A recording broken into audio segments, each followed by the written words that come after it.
Hello बच्चों, welcome to my class. आप सबने समास वाला टॉपिक अब तक के जितने भी समास मैंने बताए हैं आपको समझ में आए हैं, आपने पढ़े हैं। अब नेक्स्ट 4 नंबर समास है हमारा द्विगु समास। आज हम वो पढ़ेंगे। द्विगु समास में सबसे पहले मैं आपको ये क्लियर कर देती हूँ कि द्विगु समास को हमें पहचानना बहुत इजी है। इसमें क्या होता है, जो पहला पद होता है जिसको पूर्व पद भी बोला जाता है वो संख्यावाची होता है, और संख्यावाची होने के कारण उसको पहचानना बहुत इजी होता है। और एक वहाँ पर समूह का ज्ञान करवाता है। वहाँ पर समूह होगा तो उसका विग्रह करना भी हमारे लिए इजी होगा। चलो एक बार डिटेल में आपको एक्सप्लेन कर देती हूँ। द्विगु समास, जब पद का पहला पद संख्यावाची हो और द्वितीय पद कोई संख्या संबंधी हो उसे द्विगु समास कहा जाता है। जैसे मैंने आपको पहले भी बताया था कि सामासिक पद होते हैं वे 2 पद होते हैं, पूर्व पद और उत्तर पद। तो द्विगु समास में पूर्व पद होगा संख्यावाचक और द्वितीय पद होगा यानी उत्तर पद होगा संज्ञा शब्द होगा कोई ना कोई, ठीक है। और जब भी हम इसका विग्रह करते हैं तो विग्रह करते समय इसके अंत में समाहार जोड़ दिया जाता है। समाहार कहाँ जोड़ेंगे? जब हम संस्कृत में विग्रह करें, अभी संस्कृत के समास पढ़ेंगे तो हम समाहार का प्रयोग करेंगे, और जब हिंदी में विग्रह करेंगे हम तो समाहार मीन्स समूह, ठीक है, समूह का प्रयोग करेंगे। तो हिंदी और संस्कृत दोनों को एक साथ मैं क्लियर कर देती हूँ आपको। जैसे फर्स्ट एग्जांपल हमें दे रखा है त्रिलोकी। त्रिलोकी देखो, फर्स्ट वर्ड देखो, पूर्व पद क्या है इसका? संख्यावाचन त्रि मतलब क्या होता है? त्रि मतलब 3 है ना। तो पूर्व पद क्या है? संख्यावाची है। तो संख्यावाची होने के कारण हमें सबसे पहले देखते हमारे माइंड में आ जाएगा संख्यावाची है, चलो द्विगु समास है। और देखो पीछे देखो, लोकी यानी लोक, लोक मतलब तो वो क्या है? संज्ञा शब्द है ना। तो इसका विग्रह करेंगे तो क्या होगा? 3 लोकों का समूह है। त्रिलोकी 3 लोकों का समूह है। और इसी प्रकार संस्कृत में विग्रह करेंगे तो त्रियाणाम लोकानाम समाहार है। ध्यान रखें, विभक्ति समान है इसमें, ठीक है।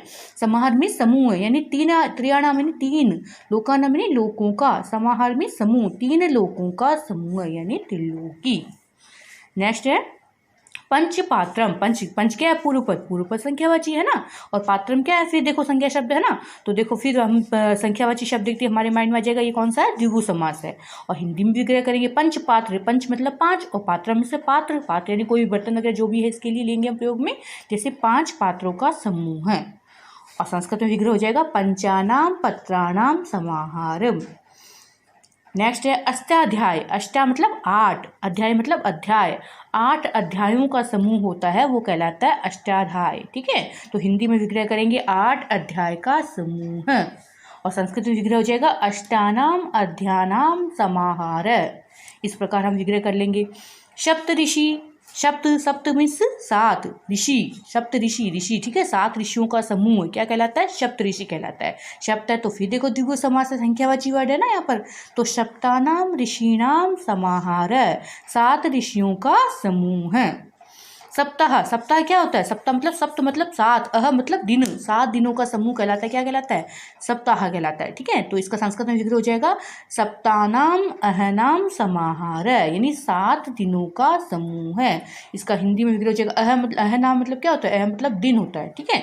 इस प्रकार हम अन्य भी बहुत कर सकते हैं, पंचवटी कर सकते हैं हम, नवग्रह कर सकते हैं। इसके अलावा अन्य जो भी संख्यावाची वर्ड है उनका प्रयोग करके हम द्विगु समास की पहचान कर सकते हैं। तो आप ये बात ध्यान रखना हमेशा, जिसका पहला वर्ड त्रि, पंच, अष्ट, सप्त ये क्या है? संख्यावाची शब्द है ना। तो संख्यावाची शब्द आती है आप समझ जाओगे कौन सा समास है? द्विगु समास। सडानंद, जिस प्रकार एग्जाम्पल होता है सडानंद, सड मतलब 6, आनंद मतलब मुख वाला है। दशानंद, दश यानी 10, आनंद मतलब मुखों वाला है ना। चतुर्मुखा नाम यानी 4 मुखों वाला।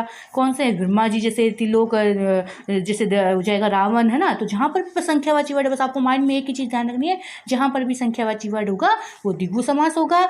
और जब भी हम विग्रह करेंगे तो संस्कृत में विग्रह करेंगे तो हम समाहार का प्रयोग करेंगे, कहाँ करेंगे? अंत में, ठीक है। और जब हिंदी में विग्रह करेंगे तो हम समूह का प्रयोग करेंगे। बस इसी चीज़ को ध्यान में रखना है और द्विगु समास आराम से आप क्लियर कर सकते हो। ओके।